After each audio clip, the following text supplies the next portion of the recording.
This is not a story about a mystery that refuses to be solved. It is a case where certainty formed in the absence of clarity, and where interpretation was allowed to outrun evidence.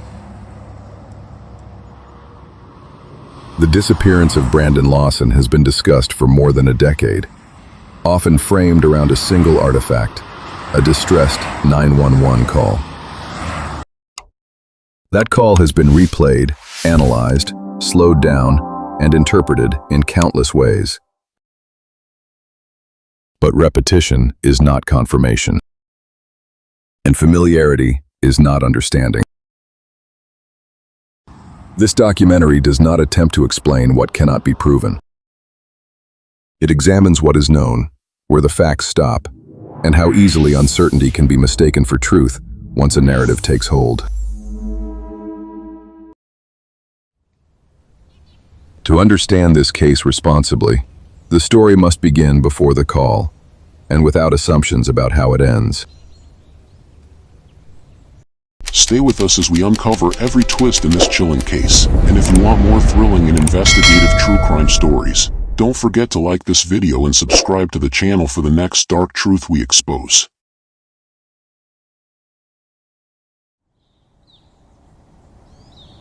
Brandon Lawson was a father, a partner, and a working adult living in Texas. In 2013, he was 26 years old.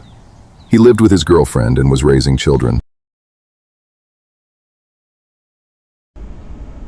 By all available accounts, his life at the time was marked by responsibilities common to many people his age: work, family, financial pressure, and personal stress.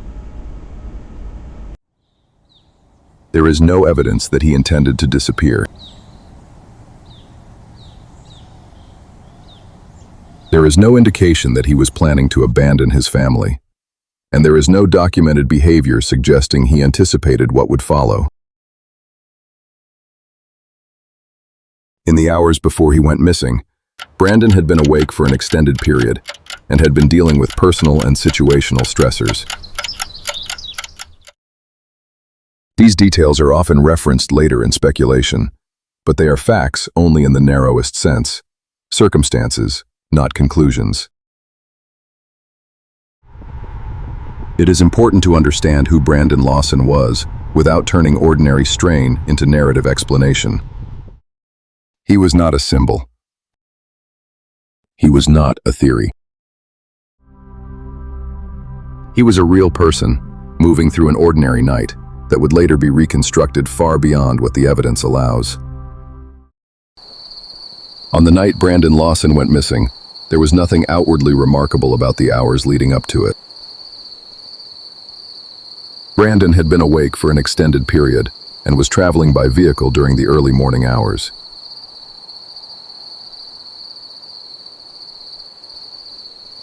Sometime after midnight, Brandon's truck ran out of fuel along U.S. Highway 277 near the town of Bronte, Texas. The vehicle came to rest on the side of the road. There was no collision.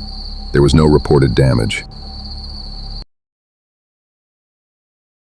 After stopping, Brandon made several phone calls, including calls to family members.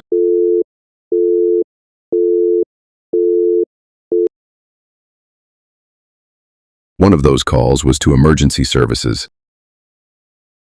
911 emergency. Yes, I'm in the During the middle of call, a Brandon appeared distressed and disoriented. Portions of the audio were difficult to understand. What can be established with certainty is that the call ended without Brandon being located. Law enforcement responded to the area shortly afterward and located Brandon's truck.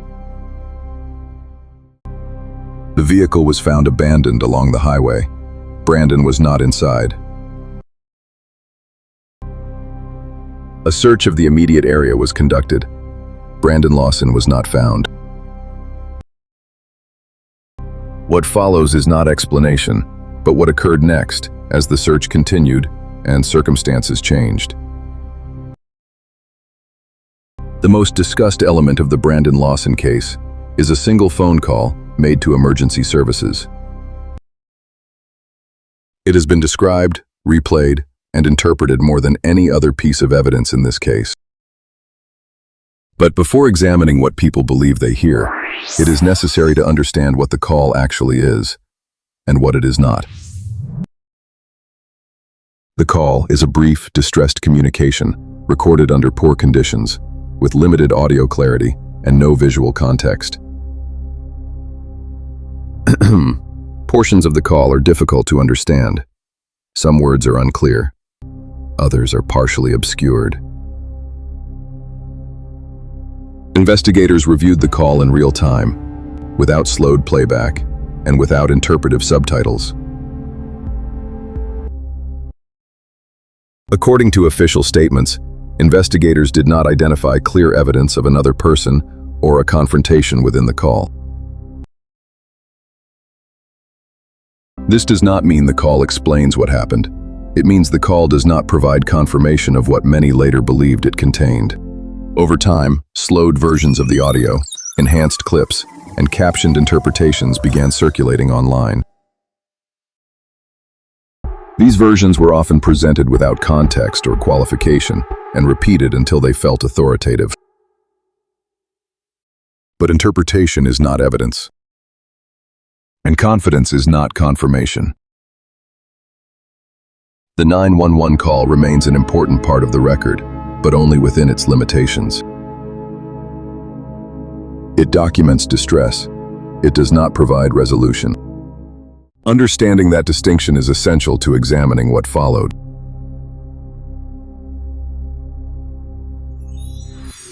At a certain point in this case, the verified facts come to an end. Not because the story becomes mysterious, but because no further evidence exists. There are no verified sightings, no confirmed movements, and no reliable record of what happened next. This absence of information is not a failure of investigation. It is a reality of evidence.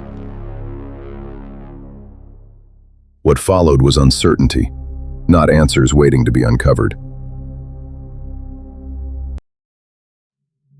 And when uncertainty persists, people instinctively attempt to fill the gap.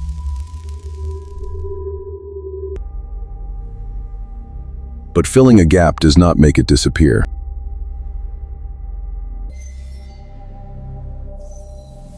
It only changes how the gap is perceived.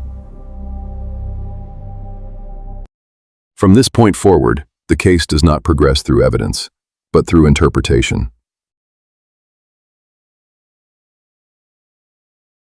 Understanding where facts end is essential to understanding everything that followed.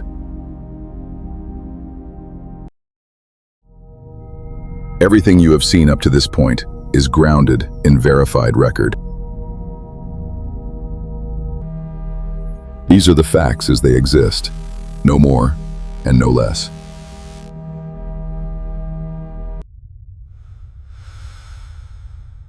What followed did not emerge from new evidence. It emerged from interpretation, from repetition, and from the human need to resolve uncertainty.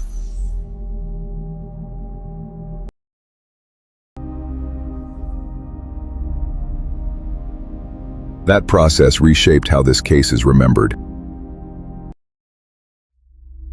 In the next chapter, we examine how the absence of answers became a narrative and why that distinction matters.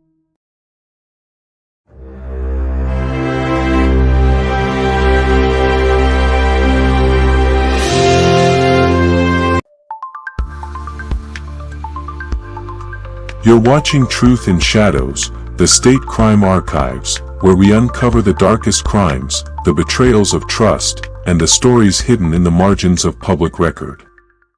Here, every crime leaves a shadow, and every shadow tells the truth. If you're drawn to true crime told with depth, honesty, and cinematic detail, subscribe now. Like this video, share it, and join us as we explore cases where justice and deception collide.